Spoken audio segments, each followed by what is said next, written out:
오늘의 내용은 하객 알바 중에 겪은 소름 끼치는 이야기입니다. 도대체 어떻게 결혼식장에서 이런 일이 생길 수 있는 것일까요? 우리가 같은 시대를 살고 있는 사람들이 맞는가? 사연자분은 하객 알바라는 독특한 경험을 가지고 있습니다. 처음엔 나쁘지 않는 돈벌이와 순전히 호기심으로 시작하였다고 합니다.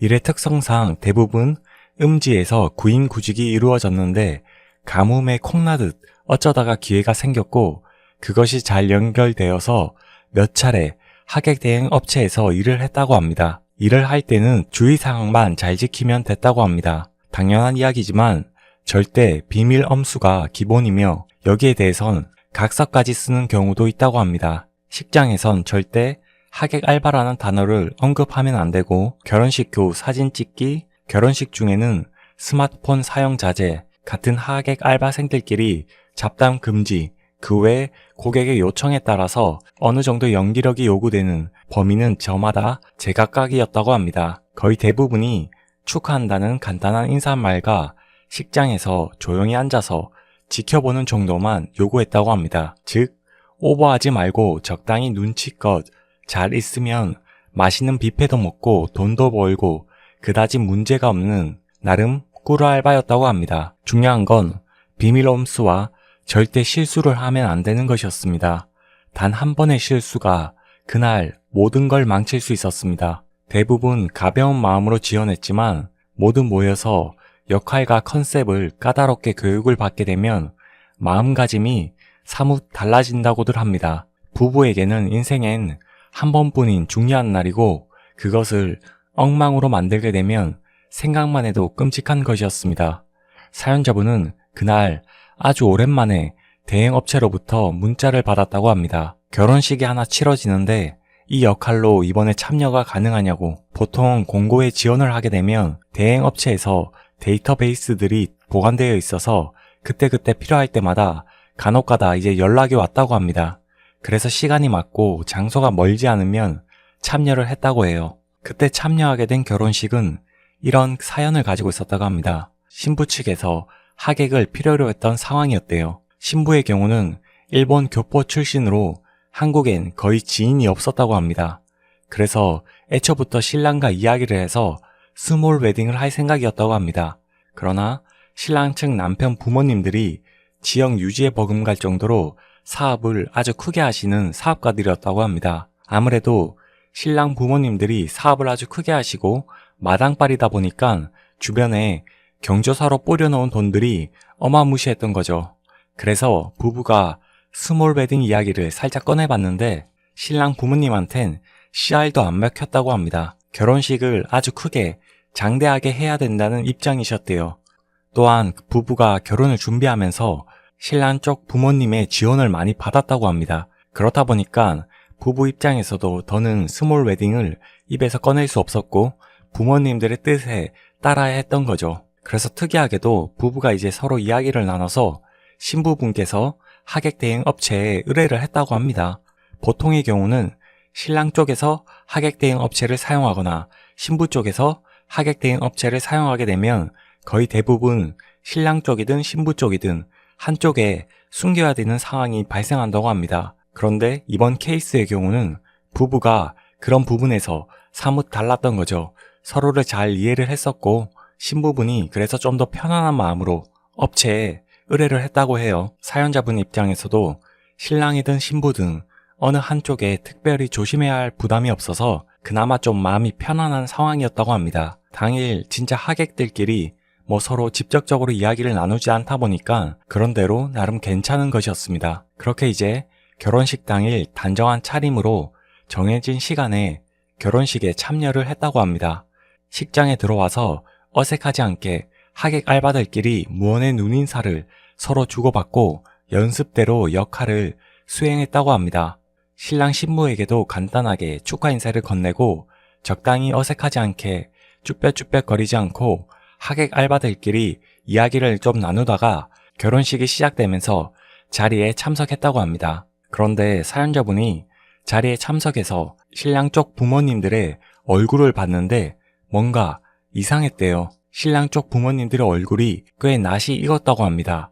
곰곰이 생각해보니까 신랑 쪽 부모님들이 한 3년 전에 같이 하객 대행 업체에서 조편성이 되었던 분들 같았대요. 사연자분이 그분들의 얼굴을 뚫어지게 바라봤대요. 저 신랑 부모님 쪽에 앉아있는 분들이 분명 3년 전에 함께 조편성이 되었던 분들이 확실했대요. 이게 어떻게 가능할 수 있었냐면 하객 대행 업체가 사실 몇 군데 되지 않았고 공고가 뜨게 되면 이런 일을 하는 사람들이 뜨는 업체마다 저마다 지원을 하게 된다고 합니다. 그럼 몇 안 되는 업체들은 그 데이터들을 가지고 있었고 수요가 뜨면 이제 사람들에게 연락을 돌리게 되는 시스템이었습니다.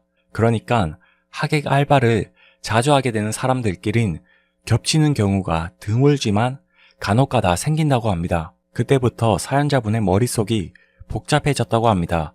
신랑 쪽 부모님들이 사업을 아주 크게 하신다고 하셨는데 자기가 3년 전에 같이 조편성이 돼서 짧게나마 신랑 쪽 부모님들로 앉아있는 사람들과 이야기를 나눴는데 지역에서 작은 분식점을 하시고 계시고 같은 하객 알바생들에게 놀러 오라면서 영업을 하셨던 기억이 나더래요. 사연자분이 점점 뭔가 혼란스러워지면서 긴가민가 하더래요. 분식점을 체인점으로 가지고 있나? 아니, 분명 작게 한다고 했는데 또 신부 측에서만 대행업체를 사용한다고 알고 있었는데 그래서 신부 쪽에서 업체에 의뢰를 했었던 것이고 이도 저도 아니면 저 신랑 쪽 부모님들이 지금 하객 알바 중인 게 아니라 진짜 저 아들 결혼식에 와 있는 건가? 정말이지 혼란스럽다고 합니다. 그럼 사업 이야기가 뭔가 잘 안 들어맞는데 그렇게 막 5만 가지 생각이 들었다고 해요. 아니면 자신이 얼굴을 착각하고 있나? 3년 전이지만 함께 교육을 받고 조편성이 돼서 얼굴을 까먹지 않았는데 그렇다고 신랑 쪽 부모님들에게 다가가서 대놓고 물어볼 수 있는 상황도 아니다 보니까 그냥 자리에 앉아서 결혼식을 그렇게 지켜보고 있었대요. 상식적으로 신랑 쪽 부모님과 사연자분이 일반적인 결혼식 현장에서 접점이 있을 수가 없었습니다. 또한 자신의 행동이 괜히 긁어 부스럼 만드는 꼴이 될 수도 있어서 조심스러웠다고 합니다. 그런데 그때 신랑 쪽 부모님들과 사연자분이 눈이 마주쳤다고 합니다. 신랑 쪽 부모님들도 사연자분을 분명 알아보는 눈치였대요. 그 사인을 주고받았다고 합니다.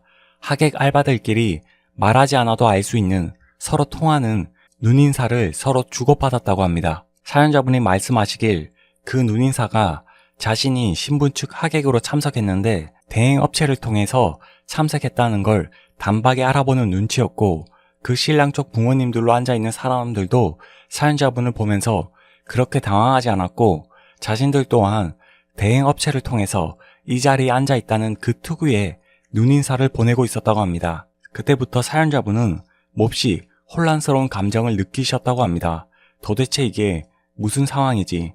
좀 더 알고 싶고 궁금했지만 도무지 결혼식장에서 다가갈 수가 없는 분위기였다고 합니다. 물론 여러 가능성들도 존재했지만 신부 쪽 사연만 들어봤을 땐 신랑 쪽도 지금 뭔가 솔직하지 못하거나 숨기고 있는 게 분명했습니다. 그런데 굳이 자신이 따질 명분도 없을 뿐더러 남의 결혼식에 이렇다 저렇다 회방을 놓을 수도 없는 것이니 사연자분은 가만히 앉아서 지켜만 봤대요. 그러다가 기회가 한번 찾아왔다고 합니다. 사진을 찍을 때 이제 가까이서 더 서로를 확인할 수 있었던 거죠. 슬쩍 그 사연자분이 그 신랑 부모님들과 또다시 눈을 마주쳤다고 합니다. 그때 사연자분이 분명 확신을 했다고 합니다. 그 눈인사는 우리끼리 통하는 그 모종의 눈인사가 분명했다고 합니다. 그런데 사진을 찍을 때 어수선하긴 했지만 사람들 시선이 있다 보니까 막상 또 뭐라 다가가서 뭘 물어볼 상황이 아니었대요. 그렇게 사진을 찍고 뷔페를 먹고 문제없이 끝났다고 합니다. 신랑 쪽 부모님들은 부모님 역할이다 보니까 결혼식을 거의 끝까지 남아서 자리를 지켜야 했고 사연자분은 하객 포지션이다 보니까 그렇게 빨리 알바가 종료됐던 거죠. 사연자분이 그날 집으로 돌아와서 신랑 쪽 부모님들이 운영했다는 식당을 찾아봤다고 합니다. 그런데 3년 전에 들었던 이야기라 지금은 그 위치에 아무것도 없었다고 합니다. 사연자분은 너무 궁금했다고 합니다. 그렇지만 본인이 나서서 대행업체한테 의뢰인에 대해서 물어볼 수가 없었습니다. 타인의 일에 대해선 그 이상을 캐려고 하면 그 행위 자체가 또 선을 넘는 행동처럼 느껴졌다고 합니다. 그럼에도 시간이 흘러서 보니까 그때 뭔가 좀 제대로 파악하지 못했던 것에 찝찝함을 가지고 계신다고 합니다. 만일 그 신랑 쪽 부모님들과 연락처라도 알고 있었으면 어떨까 하는 작은 아쉬움이 있다고 하시네요.